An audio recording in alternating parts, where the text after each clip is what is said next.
When I was a little girl, I had everything in life. A mom, a dad, a home, and happiness. I had a bond with them, one I never thought would be taken from me. But when I was 6 years old and I found out my mom was pregnant, I never could have guessed how much this would change our lives. My mom was pregnant for roughly 7 months before she went into labor. It was awfully early to have a baby, so she was rushed to the hospital to make sure everything would be okay. I don't remember much, other than being taken to my grandparents, where I could tell something was wrong from the looks of confusion and concern on their faces, but no one would tell me what. When I finally got to visit my baby brother, it was not what I was expecting. He was encased in a big clear tube with more tubes coming out of his body. It broke my heart. I could barely see his skin, but from what I saw, it was yellow. I asked what was wrong, and my mom told me he would be okay, but he had a disease called cystic fibrosis. Cystic fibrosis is a disease that affects your lungs and digestive system, and without proper treatment, life expectancy isn't even a year, and I was told his skin turned yellow because his liver had failed. He went through multiple procedures in the first 6 months of his life to remove body parts that weren't functioning correctly, such as his intestines, parts of his liver, and his gallbladder. For months, I didn't understand why I couldn't bring my brother home. I felt completely left in the dark, and I would always wonder why I couldn't do anything to help. I remember one day hearing my mom ask my dad if they should stop buying baby products. That's when I realized they thought he wasn't going to make it.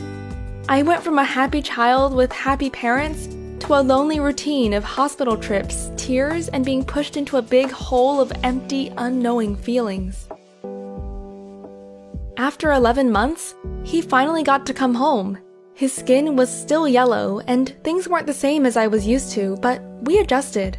We began our journey of childhood together, playing with toys and imaginary games, fights and snuggles. Our family finally had found a new normal, and I was okay with that because he was okay. But then, 6 years later, my mom got pregnant again. For months, I prayed that the baby would be healthy. I didn't care what gender, just to be like me.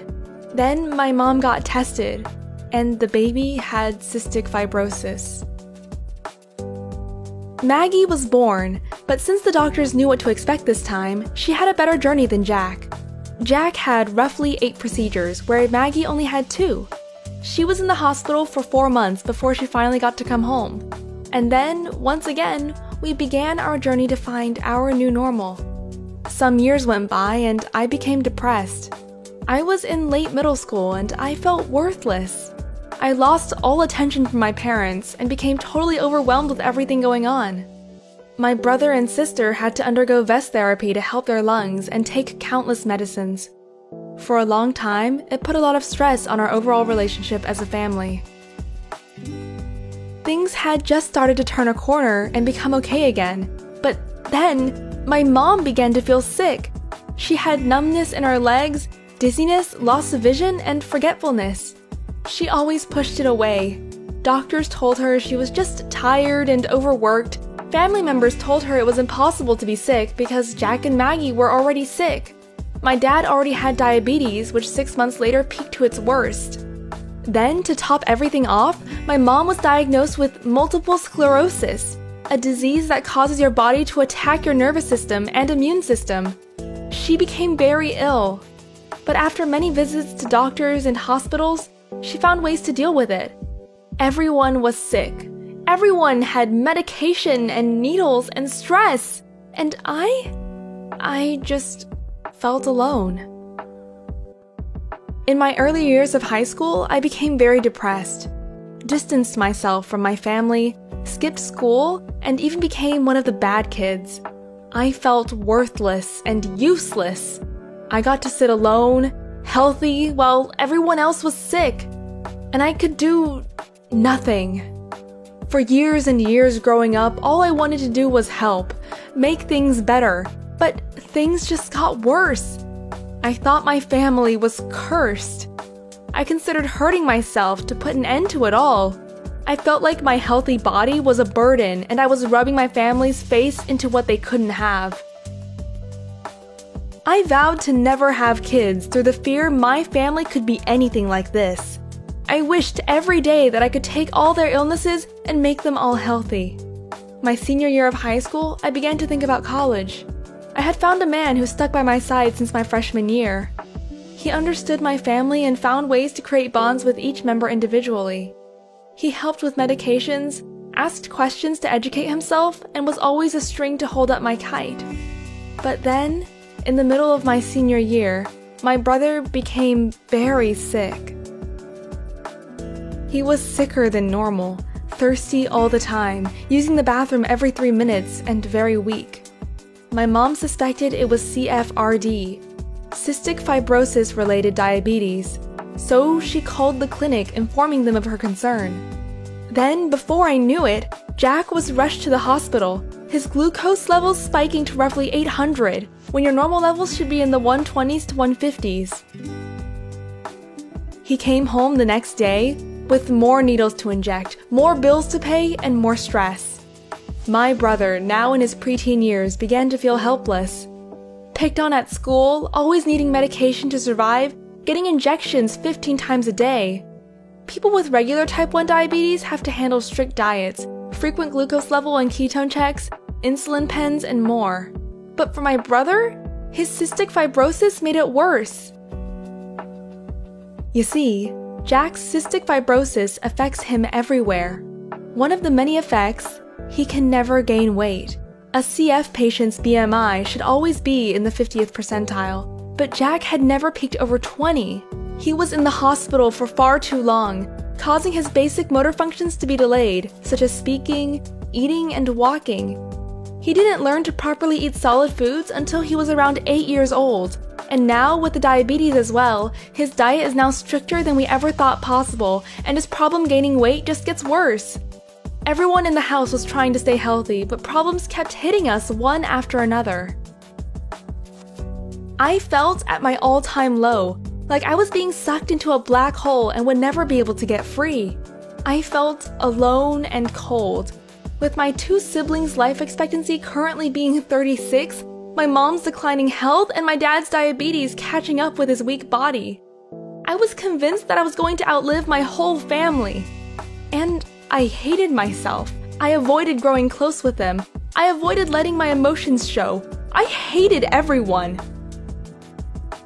I hated the people who cried for me, who gave me dirty looks when they saw my home life, who bullied my brother and told him he was better off not being here, the people who told me how strong I was to live like this. Because really, I was so weak. The only thing I wanted to do was physically and emotionally impossible. I knew that, but I still wished every day that I could take it all from them and let them live. I would rather have all their illnesses and pass away than watch them fall weaker and not be able to do anything about it. All I could do was watch.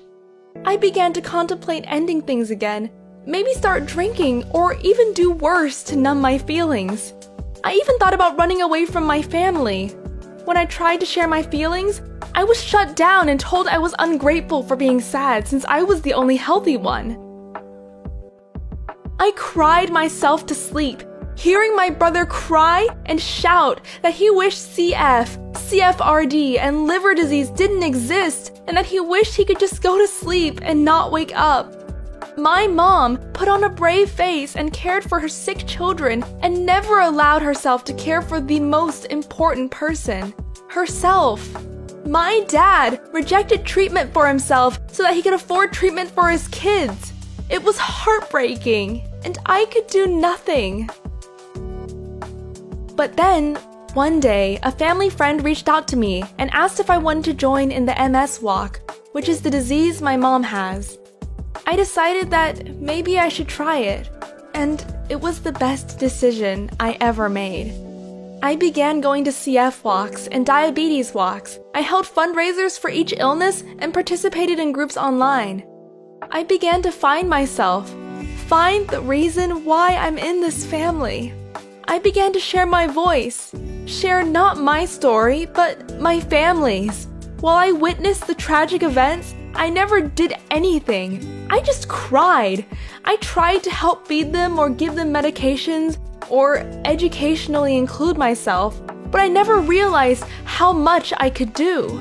I began raising a bunch of money, meeting other children who have illnesses, and I began letting my family in.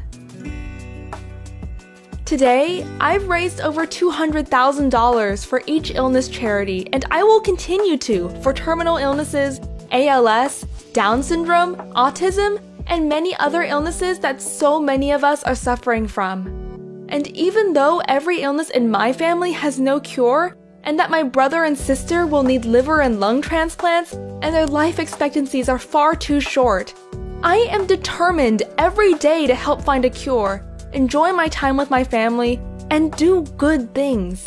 Because your loved ones won't be around forever, and even though they aren't perfect, they're stronger than I am. They know how to fight, and it's a battle we won't lose if we fight it with love.